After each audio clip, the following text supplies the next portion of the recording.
हैं। जिस तरह से चूहा आलू के खेत में लग जाता है, खोद खोद के वो बिल से दूसरे बिल में घुसा देता है, उस तरह से यहाँ खनिज पदार्थ लूटा जा रहा है। रामगढ़ के भूतपूर्व सैनिक चतुर्भुज कश्यप ने आज पीपल्स पार्टी ऑफ इंडिया की ओर से रामगढ़ विधानसभा के प्रत्याशी के रूप में अपना नामांकन पत्र दाखिल किया। 5 करोड़ का टेंडर होने के बावजूद भी किसान की व्यवस्था लचर है। आज किसान अपनी सामान को बेचने में असमर्थ। जो टाउन एरिया है इसमें कहीं पर पार्किंग की सुविधा नहीं है और कहीं पर टॉयलेट की सुविधा नहीं है और ना तो साफ सफाई की सुविधा है।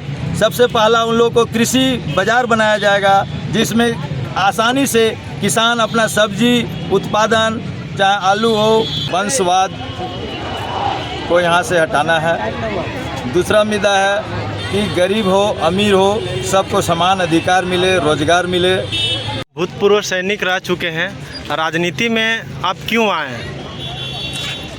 धन्यवाद सर ये सवाल करने का।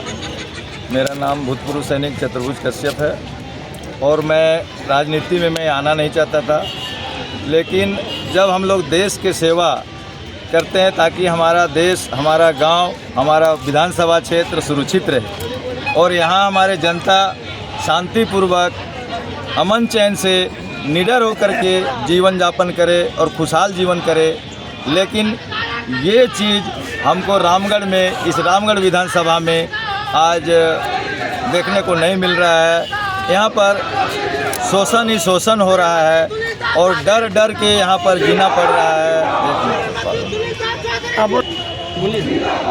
आपका इस विधानसभा चुनाव में क्या किन प्रमुख मुद्दों को लेकर आप चुनाव मैदान में उतरे हैं?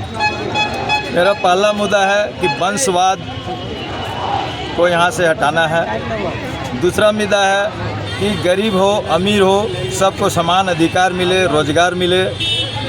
किसी एक जाति विशेष का यहाँ पर वर्चस्व नहीं बना रहे और यहाँ पर जो भी योजना लागू हो पब्लिक के लिए हो, ठेकेदार के लिए नहीं हो।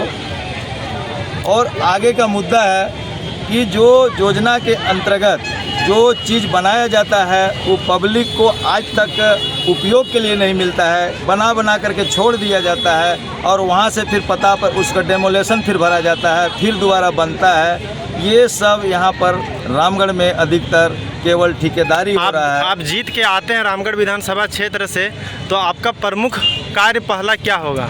मेरा प्रमुख कार्य होगा कि मेरे किसान मजदूर के लिए यहाँ पर किसी प्रकार की कृषि बाजार की सुविधा नहीं है, जो कि आज हमें कृषक लोग, किसान लोग इतनी पूंजी लगा करके यहाँ पर पूंजी लगा करके सब्जी उत्पादन करते हैं, खाद्य पदार्थ उत्पादन करते हैं और पूरा राज्य को भेजा करते हैं, लेकिन उनकी उचित मूल्य देने के लिए बाजार व्यवस्था नहीं है। मेरा पहला प्राथमिकता होगा कि रामगढ़ में हमारे जितने भी, पहला प्राथमिकता है कि रामगढ़ में किसानों के लिए सबसे पहला उन लोगों को कृषि बाजार बनाया जाएगा जिसमें आसानी से किसान अपना सब्जी उत्पादन, चाहे आलू हो, चाहे टमाटर हो, चाहे कोई भी शकरकंद हो या हरी सब्जी हो, सभी का खरीद बिक्री करने के लिए उन लोगों को उचित व्यवस्था दिया जाए और रख रखाव करने के लिए कोल्ड चेन बनाया जाए और उनकी जो सामान है उनको एक्सपोर्ट करने का,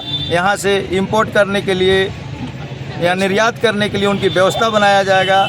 और बाज़ार के अंदर में रामगढ़ में सबसे पहले ये जो टाउन एरिया है इसमें कहीं पर पार्किंग की सुविधा नहीं है और कहीं पर टॉयलेट की सुविधा नहीं है और ना तो साफ़ सफाई की सुविधा है। तो कंटेनमेंट बोर्ड से सामंजस्य बना करके इन सब व्यवस्थाओं को दुरुस्त करने का काम मैं करूंगा और चितरपुर बाज़ार को मैं सुंदरीकरण करूंगा और गोला डेली मार्केट को आज हमारे 2006 से 18 से लेकर के वहां पर व्यवस्था खराब कर दिया गया है सुंदरीकरण के नाम से, लेकिन आज तक उस सुंदरीकरण को पूरा नहीं किया गया और 5 करोड़ का टेंडर होने के बावजूद भी किसान की व्यवस्था लचर है। आज किसान अपनी सामान को बेचने में असमर्थ हो जाते हैं, उनकी कौड़ी के भाव में कभी बिकना शुरू हो जाता है। वहाँ रख रखाव की सुविधा नहीं है, कीचड़ के बारिश होने पर वहाँ कीचड़ में है रखना पड़ता है सामान को और धूप लगने पर वो सामान जो है बर्बाद हो जाती है। इन सब व्यवस्थाओं को दुरुस्त करूँगा। मैं रामगढ़ की जनता से पूर्ण निवेदन करना चाहता हूँ कि इस संविधान को लेकर के मैं आज शपथ पत्र लिया हूँ और इस शपथ को जिस तरह से मैं एक सैनिक होने के नाते मैं अपना कर्तव्य 19 साल इस सेना को दिया हूँ, उसी तरह 5 साल में मौका मैं यहाँ के ग्रामीणों से, यहाँ के जनताओं से, यहाँ से वोटरों से मैं मांगता हूँ कि मेरा सेवा देने का मौका दें और अपना पूरी लाभ बचावें और यहाँ के खनिज संपदा को अपने पूर्वजों के लिए, आने वाले बच्चों के लिए बचा के रखें, जो यहाँ रॉयल्टी के रूप में आते रहेगा। और नहीं तो जिस तरह से यहाँ चोर लगे हुए हैं, जिस तरह से चूहा आलू के खेत में लग जाता है और खोद के वो बिल से दूसरे बिल में घुसा देता है, उस तरह से यहाँ खनिज पदार्थ लूटा जा रहा है और जो हज़ारों साल चलता उसको यहाँ 1000 महीनों में ख़त्म करने का। भूज भैया को ढेर सारी बधाई देते हैं। एक फौजी होने के बाद भी इन्होंने साहस किया है राजनीति में। अगर एक जवान राजनीति में आता है तो आप समझ सकते हैं जो इतनी ईमानदारी से बॉर्डर पर सेवा दे सकते हैं। अगर रामगढ़ में इनको जनता मौका देती है तो समझिए कि एक फौजी अगर विधायक बन करके इस विधानसभा में जाता है तो जो देश के लिए जान दे सकता है, वो समाज के लिए ज्ञान दे सकता है। और ज्ञान का इस्तेमाल करके बाबा साहब अम्बेडकर ने भारत का संविधान बनाया और संविधान निर्माता लोगों ने, जगदेव बाबू ने कहा 100 में 90 शोषित है, शोषितों ने ललकारा है, धन धरती राजपाट पे 90 भाग हमारा है और 10 का शासन 90 पर नहीं चलेगा। और इसीलिए राज 10 का, ये 10 लोगों का जो राष्ट्रीय पार्टियों के गठबंधन में है, उनको करारा मुंहजोड़ जवाब देते हुए पीपीआईडी 20 राज्यों में खड़ी हुई है और SC ST OBC converted minority और सामान्य जन के गरीब लोगों के लिए ये पार्टी दिल खोल करके काम कर रही है। एक बार नारा लगाएंगे, पीपीआईडी आई है नई रोशनी लाई है, पीपीआईडी आई है नई रोशनी लाई है, पीपीआईडी आई है नई रोशनी लाई है। साथियों, हम बोलेंगे खाली कर दो रास्ता।